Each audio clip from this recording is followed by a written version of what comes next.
Hello, my lovelies. It's Natasha here, and today I am excited to share with you guys 5 books that truly helped me on my self-love journey and helped me learn to love myself a little bit more.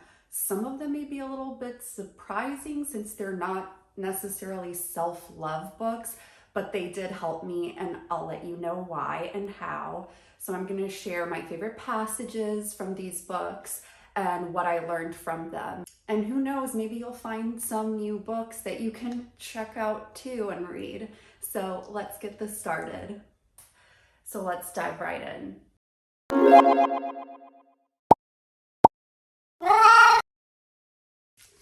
All right, I've been wanting to do this video for a while now, so I'm finally doing it. I love reading. I read almost every day, usually for about 20 minutes if I can. And it's just something I've always enjoyed doing. It's part of my self-care routine in the morning. And I read both nonfiction and fiction. I love them both. But these 5 books that I'm sharing with you today are 5 nonfiction books that have helped me on my journey of self-love. So some of these I read like a decade ago, and I've read them more than once because that's just how much I love them. So I'm hoping some of these are new to you too, so you can check them out as well. But I'm gonna start with the first one, which is a very lengthy title, but it's amazing. This one over here, it's called You Can Overcome Every Obstacle, No Matter What. 9 Steps to Living the Life You Love by Lisa Nichols. I love Lisa Nichols. If you don't know who she is, I will link in the description some of my favorite YouTube videos of her talks. She's just so uplifting, empathetic, energetic, and funny, and I can always relate to something that she's talking about, and even though you're learning something, you're laughing the entire time. So I love her. And I read this book because I listened to a podcast where she was interviewed and I loved her energy. So when I found out she had books, I wanted to pick it up. But this book, she talks a lot. There's so many things she talks about in this book. As you can see, I've dog-eared and highlighted several pages, but she talks essentially about taking control of your life and overcoming obstacles that come your way by developing these muscles, like your take action muscle, your faith in myself muscle, your forgiveness muscle. So she talks about these muscles that you can develop, and she gives you the steps and actions that you can take to develop these muscles to help you overcome obstacles that come your way. And there's so much I learned from this in regards to reflecting on my thoughts and how I interact with others. So one of my favorite sections is the part where she talks about your honesty muscle. And she has this passage where she wrote, "Where in your own life could you be more authentic with others? And what's stopping you?" Stretching your honesty muscle by revealing your truth to others can sometimes be hard, and like working out a physical muscle can make you feel a little sore. This is because it's human nature to be affected by how other people perceive us. We want to feel accepted, loved, and admired, despite our flaws. The funny thing is that when you're honest with yourself and have compassion for your own weaknesses, you naturally begin to love yourself more. This in turn makes it easier to be honest. Self-disclosure and self-love feed each other. It's up to you to begin the process. And I'm all about like being authentic. So this really kind of helped me reflect on what parts of myself I was still uncomfortable hiding from others, like my insecurities, or how I was depressed when I was a teenager to like my early 20s, and how you can't really fully step into loving yourself until you become more honest with yourself and others. And I've definitely experienced that, especially over the last 2-3 years when I finally started opening up about those insecurities, especially when I started this channel. So this passage always, like, I always go back to it because, especially now, looking back at it, I'm like, this is so true to my journey. Ooh, this one was a rough read, the second one that I'm sharing, but I honestly, when I finished reading this book, the first thing that I thought was, I wish I could have read this sooner. Like, when I was still struggling and overcoming with my depression when I was younger. I just think it's such a beautiful book that talks about the human experience, which is Man's Search for Meaning by Viktor E. Frankl. So this is actually, I think, even considered a psychology book. It's divided into two sections. The first half, and just warning because it is very dark and a heavy read, the first half is about the author's experience during World War II and the Nazi occupation and being sent to multiple concentration camps. So he is a survivor and he was a psychologist. So he paid attention to different ways that people behaved or interacted or felt in such a traumatic and horrible circumstance and experience. So reading this book really made me reflect on how I can react to situations that are out of my control. As somebody who's struggled with anxiety, that's a big trigger for me, is when something happens to me that I feel like I personally can't control because it's an external factor. I react very strongly, but in a self-sabotaging way.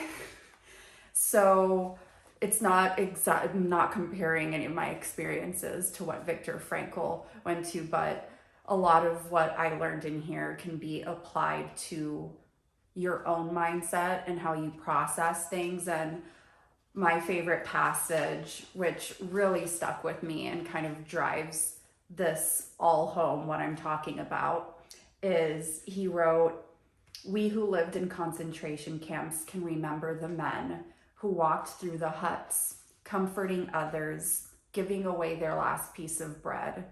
They may have been few in number, but they offer sufficient proof that everything can be taken from a man but one thing, the last of the human freedoms, to choose one's attitude in any given set of circumstances, to choose one's own way."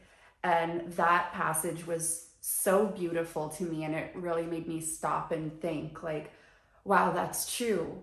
You can take away everything else from a human, because in the end, a lot of things are outside of our control. We think that we're in control of things in our life, but most of it is out of our control. But the one thing you can do in any circumstance is choose how you react to your given circumstance or situation.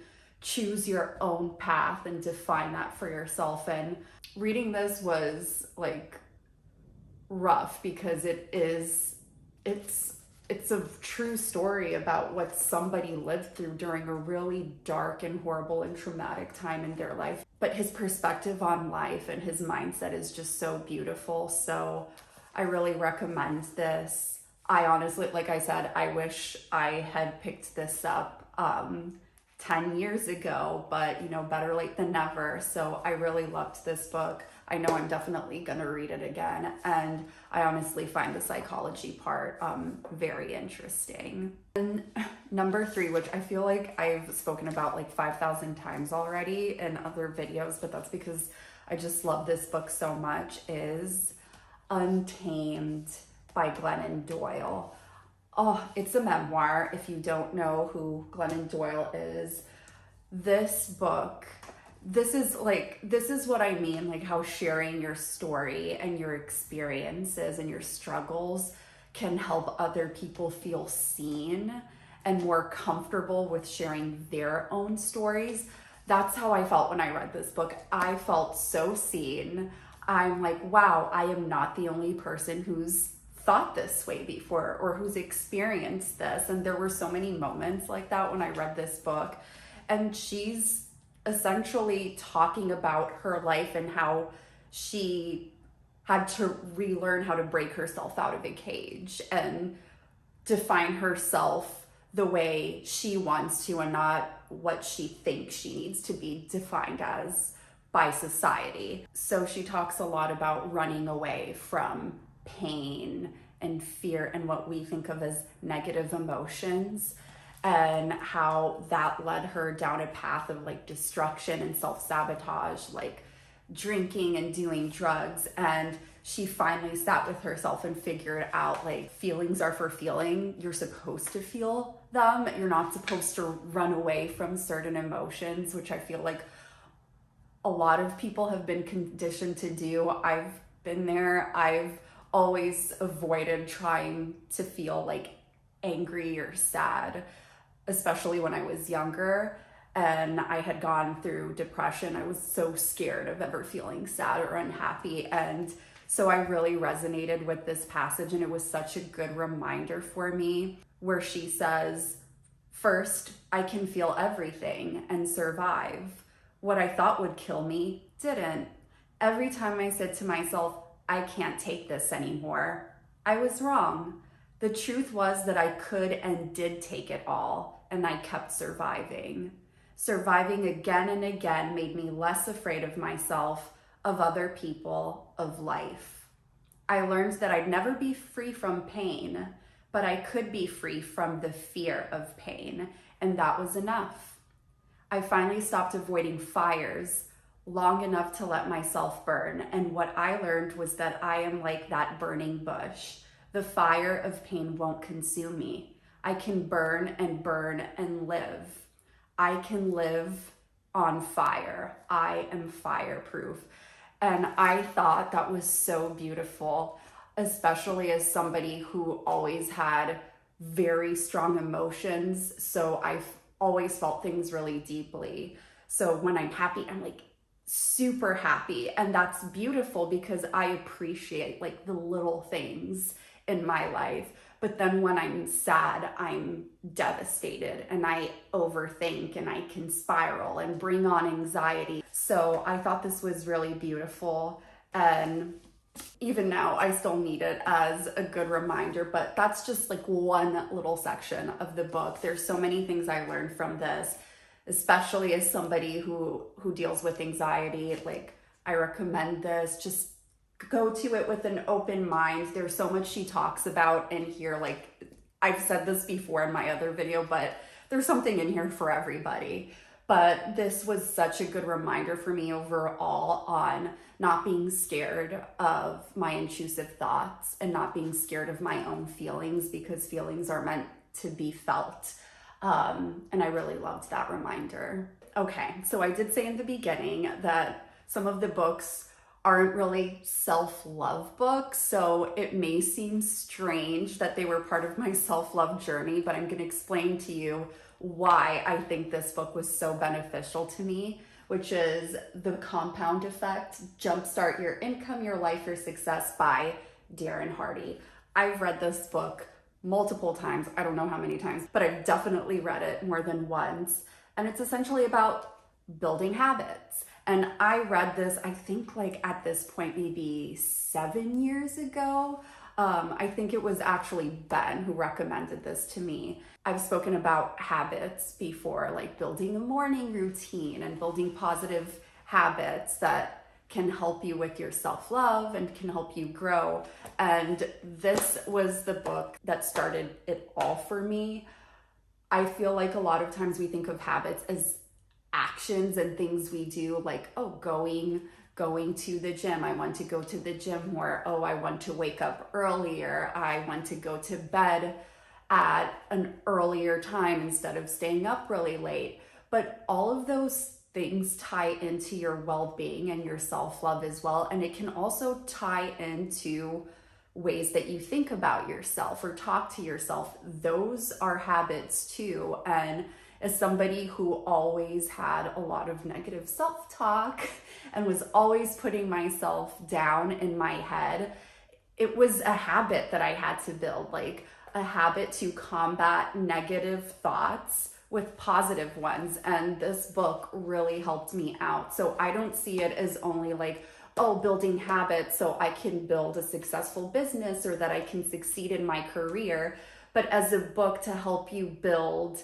self-love habits internally and externally, things that will make you feel confident, things that will inspire you and make you love yourself more. So you can read it with that mindset as well. And he does talk about the input that you put into your mind. And he has a section in here called Don't Drink Dirty Water, where and I love how straight up he is in this book too. He says, you get in life what you create. Expectation drives the creative process. What do you expect? You expect whatever it is you're thinking about. Your thought process, the conversation in your head is at the base of the results you create in life. So the question is, what are you thinking about? What is influencing and directing your thoughts? The answer, whatever you're allowing yourself to hear and see. This is the input you are feeding your brain, period. So that can be the thoughts that you're thinking about yourself. That can be the people you're surrounding yourself with that may be contributing to your negative thoughts. It could be the media you consume if you're constantly watching things or seeing things that are kind of bringing you down. So that really stuck with me, especially since I read this in like my mid-20s. And it not only helped me like in my career and finding ways to build small, tiny habits that can over time compound and have a larger effect in my life, but ways that I could implement like tiny habits to help love myself more, which is part of like my whole self-love practice. It's daily little habits that continuously build my self-love. So if you're looking for a read that can help you jumpstart kicking off some new habits, I really recommend this. It is a very short read. It's like less than 150 pages. And there's like, I love doing those exercises. Am I the only one? Am I weird? Like, I love to feel like I'm doing homework as I'm reading, but 100% recommend. While it is kind of like a self-development book, self-love is also part of self-development, in my opinion. And now for the fifth and final book, which I don't have a physical copy of. This video reminded me that I need to buy the physical copy just because I loved listening to it on Audible so much.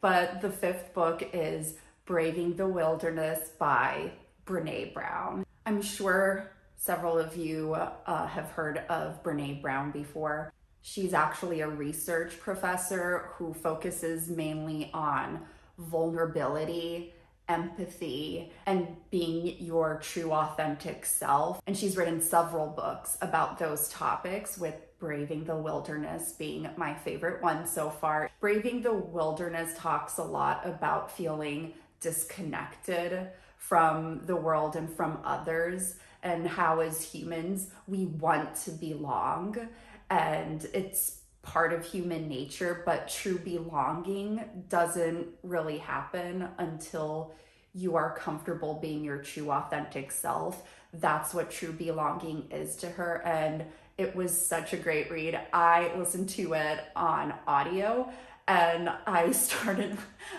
listening to it while I was cleaning the apartment, and there were so many times that I just had to stop and pause and re-listen to what she was saying, because there were so many like clarity and aha moments.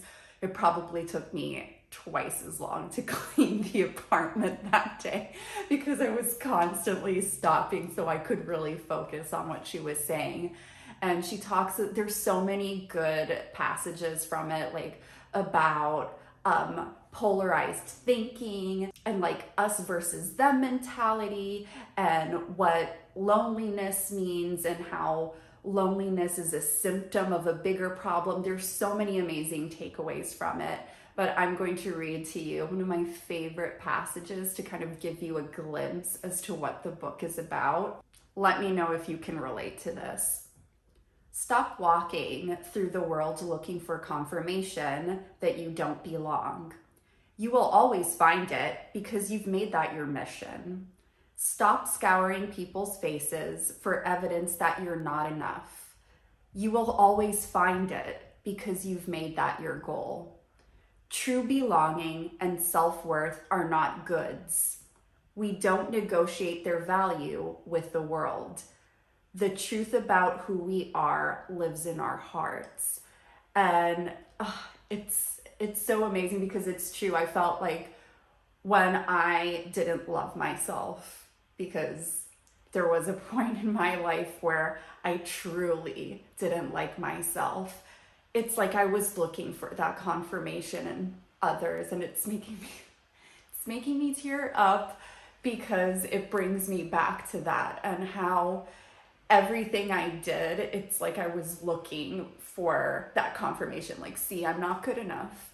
See, I'm not smart enough. See, I'm not beautiful enough. Like, I was right all along. Like, I had such a negative view about myself and my own self-worth that it's like every interaction that I had with people, since that was the way I viewed myself, if I would take away only the negative from it and use that as a confirmation, like, see, I'm right. Like, I'm not good enough. And that's why it's so important to practice self-love and learn to be comfortable with who we truly are, because she talks about that in Braving the Wilderness. Like, stop trying to fit in and fit the status quo, because that's not what's going to make you truly happy.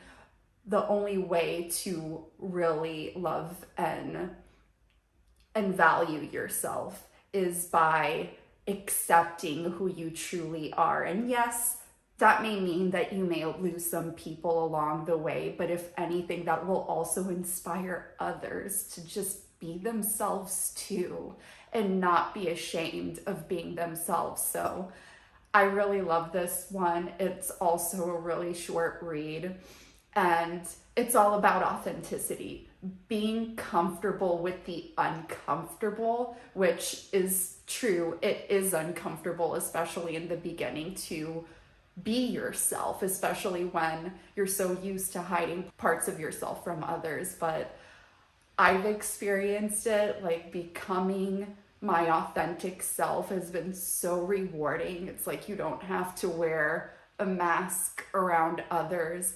And guess what? Most people will love you and appreciate you for it. And if there are people who are turned off by your authenticity, then there you go. It's probably best that they're not in your friendship circle anyways, and you will find your people instead who will celebrate your authenticity. Thank you for coming to my TED Talk. But those are the 5 books.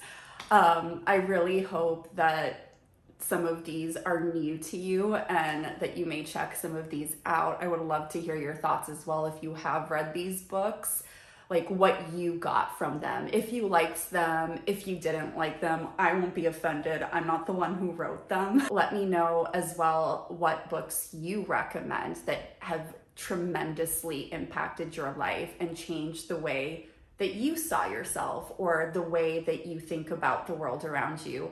I always love book recommendations. Like I said, I read every day, so I'm open to reading new books, especially if it has to do with self-love. Fun fact, I have a Goodreads account and my goal is to read 35 books this year. I'm 1 book behind, so bring on the suggestions. I'm trying to find new nonfiction to read because I have like a huge list of fiction already, so send them my way, guys. If you are new to this channel and you enjoyed this video, I post videos about self-love and fashion every week, so you can go check those out on my channel as well. And if you enjoyed this video, I would appreciate it if you subscribed. Thank you. And that's it, guys. Thank you so much for watching, and I will see you in the next video. Bye. Love you.